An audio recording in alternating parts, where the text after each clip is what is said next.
Hello, I'm Chris and I'm directing Agamemnon. Hi, I'm Jennifer and I'm directing Clytemnestra. Hello, I'm Elise and I'm directing Chorus. Hi, I'm Rebecca and I'm directing Iphigenia. So the impetus, this is a project we've been developing for about 3.5 years, and it kind of sits within a strain of the work that the Gate's always done, which is kind of looking at radical reinventions of classic texts and my own personal, very strong interest in Greek tragedy. I was fascinated by Iphigenia Aulis as a play because I'm really interested in the way it looks at the conflict between the individual, Iphigenia, and the sort of needs of the state and the needs of the military, and Agamemnon's massive conflict that he has about needing to sacrifice his daughter to serve his army and to enable them to win the war. I think there are so many things that come up in that, politically, in terms of the sort of statecraft of it, in terms of the gender politics and so on. So I've always really loved the play. I've also been very interested in notions of multiple authorship for a while, and the idea of having different perspectives on the same story. Not least because of Iphigenia Aulis, the story itself, Iphigenia's story gets told and retold in so many different ways. There's the Euripides version, she pops up in the Iliad, and and her story is very different there. In some versions of the story, she goes to her death willingly, in some versions she doesn't. And then there's this whole thing where she turns into a deer at the end, which no one really understands and may have been a sort of later addition to sort of make the play feel more palatable.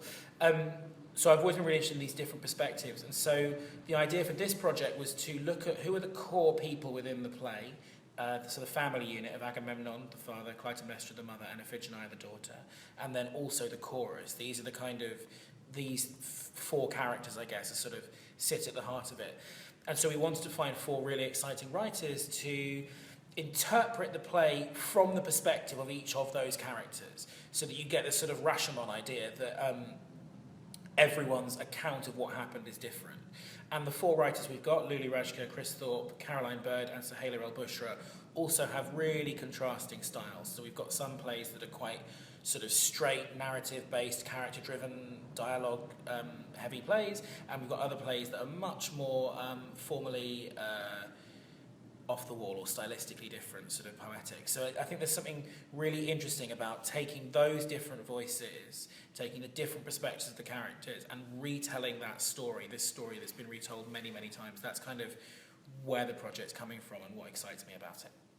I'm directing Chorus, and when I first read it, I was really, really intrigued by it being one of the plays that Chris mentioned that is more stylistically inventive and playful.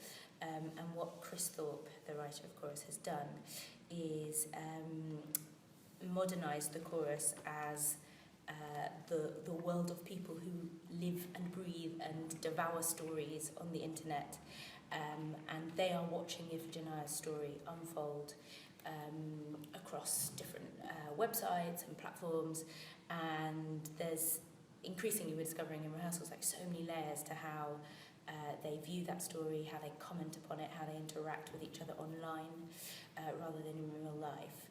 And all of this it's really rhythmic, and there's a huge momentum to the piece. When I first read it, I just got completely fixated by how brilliant the writing was, and just really, really wanted to have a go at staging it. And in a really enticing way for a director, there are no stage directions as well. So it's a great chance to just take a really strong, vibrant piece of text and play with how best to put it on its feet. So I was captivated by Chorus from the start. I'm directing Iphigenia, which Suhaila El-Bushra wrote, which is one of the more traditional narratives of the story.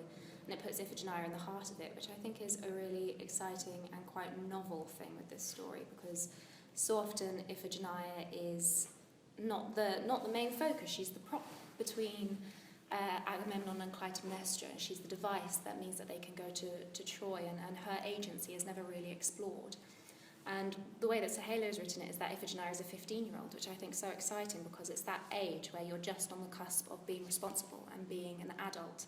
And that age where you're balancing youthfulness and still being a child and still thinking like a child, whilst also wanting to be an adult and thinking in that way as well. And so what Chris was saying about the needs of the state versus the needs of the family, there is definitely that political aspect of the play, but what I love about Sohaila's perspective on this is that she's made it a moral question as well. And she explores how Iphigenia is a 15-year-old, like most 15-year-old girls, who's trying to find her place in the world and has parents who are quite oppositional to each other, and how she finds that and how she finds where she fits in a larger society. And she chooses to be a hero, and she chooses to sacrifice herself for the needs of many, so that the Trojans don't come over and wipe out Greece. But then there's a final scene, a final image, which I think is so striking, which makes everything that you've just believed and invested in turn on its head. And it becomes a moral question, and it becomes whether a 15-year-old should have been given that responsibility, should have been asked that of. And I just think it's really exciting that plays that were written 3,000, 4,000 years ago still grapple with the same questions about what it means to be human as we are now, still prevalent. Hello, so I'm directing Clytemnestra by Lulu Rashka, and what attracted me to this play right from the off was its more kind of formal experimentation, and it plays with, I think this piece really does grapple with narrative and who's telling the story and whose story Iphigenia really is. Interestingly, for a play called Clytemnestra, we don't actually ever hear or see her. We have 4 characters: the professor, the director, the maid, and the soldier, and they all live in 2 different times. One is kind of a future, and one is the time of Iphigenia. And I was really interested in how we have quite clear characters and, in that sense, a clear narrative arc, but how the form of the play really subverts that, and we see a real kind of clashing of voices. And I think what Lulu's done really beautifully is created a very, I'm calling it, this kind of heightened poeticism, but it's a very lyrical piece, and I think there's a lot in it that's akin to Crave by Sarah Kane, and this idea of a kind of quartet of 4 voices. And what we're discovering at the moment is just how tight really that rhythm and that lyricism is that's inherent in the text. And one of the main challenges that we've got really is how we stage this, which has no, a little bit like Chris's play, there's no stage directions, and it's very much all up for grabs. So we're playing with it, the rules of the piece and the limitations, and also the liberties that we can take with the text as well, given that it does have this very tight rhythmic structure to it. So yeah. Agamemnon is adapted by Caroline Bird, who did Trojan Women, which I directed at the Gate 3 years ago. And what I love about Caroline's writing is that she's got this kind of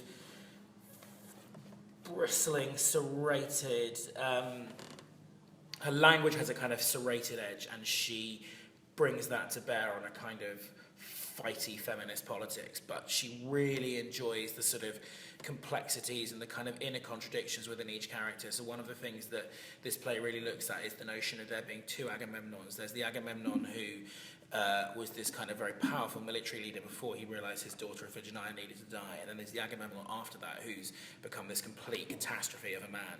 And she sort of delights in looking at how Menelaus and this character, this messenger, this young woman, sort of run rings around Agamemnon, and how he is absolutely the architect of his own misfortune. You know, everything that's gone wrong for him has come of his own hubris.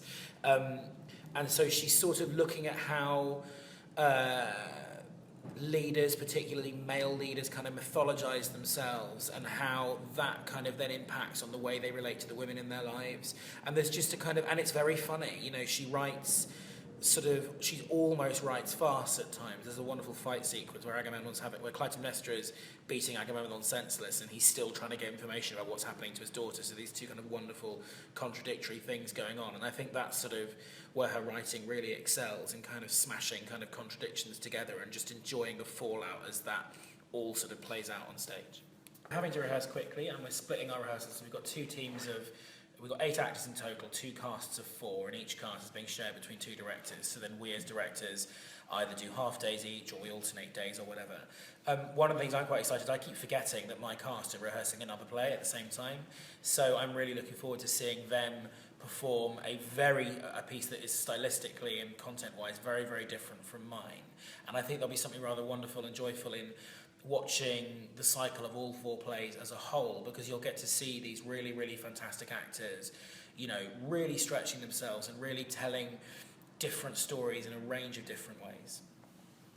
So Chorus and Agamemnon are actually the same cast, and what was really interesting in week 1 was having those strange afternoons when I wasn't in the room and they were off doing another play, and then coming back in and starting to realise the different kinds of conversations that Chris has with his cast and that I have with my cast, and how those two things feed into each other, and the sort of different approaches. It's really lovely to have 3 very different directors alongside who have their own way of looking at theatre and how to make work, but also working with really different material, which you don't really get normally as a director when you're just directing a play by yourself.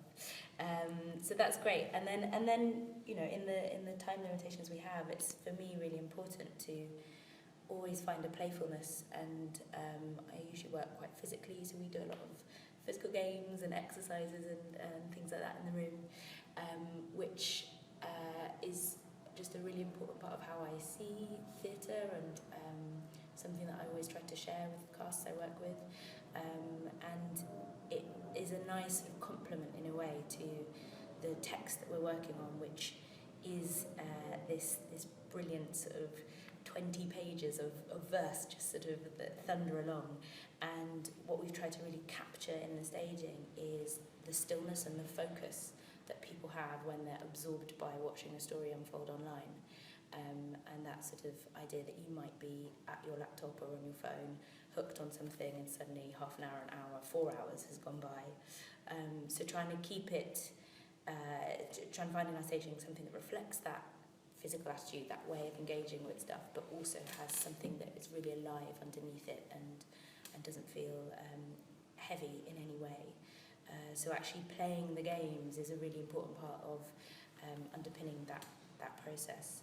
And it's fun. We have a lot of fun, so that's good. That's really nice. I think what's exciting about this quartet are the echoes between the plays as well. So although Agamemnon and Chorus are sharing a cast, Chorus and Iphigenia are sharing an evening. And it's been really exciting having conversations with the other directors about the similarities and the differences between the plays and how they support each other, and having those different perspectives. And I suppose in the process as well, it's whilst I'm having some conversations with my cast about the play that we have, Iphigenia, Jen with the cast is having different conversations and how those feed into each other and support each other as well, because although they're very different plays with very different styles, it's about the same story. And I think getting to the heart of that's quite exciting, and doing that almost like a team is quite exciting as well. Yeah, I think in the first week, when we were really discovering the world of the play, and I probably think all the directors were probably doing that over those first few days of rehearsal, there were definitely a couple of conversations where a couple of the actors were saying, oh no, because my character doesn't know that in this play, do they? And it's obviously where they're kind of cross-pollinating conversations and worlds and what they know and when and how. And so that was quite an interesting kind of process to navigate through. And I think it would be really interesting to see how the 4 different plays use the space differently, because obviously in terms of the design process, we've designed this show together with our poor designer Cecile, and have found a kind of architectural installation almost to hold these 4 pieces. And what I'm really intrigued, because I think there's a very clear concept in terms of the space and the staging for Clytemnestra. So I'm really interested to see how the space changes with each of these plays, and how that almost becomes its own play or its own character in its own right, really, this space that holds them all. And yeah, really just intrigued to see the cast that I think I know really kind of be stretched in different ways and have very different demands on them, because Luli's piece is so demanding in terms of its rhythmic needs. So I'm really interested to see how Rebecca's kind of worked with them to get a very different type and style of performance out of them. So yeah, very exciting times to come.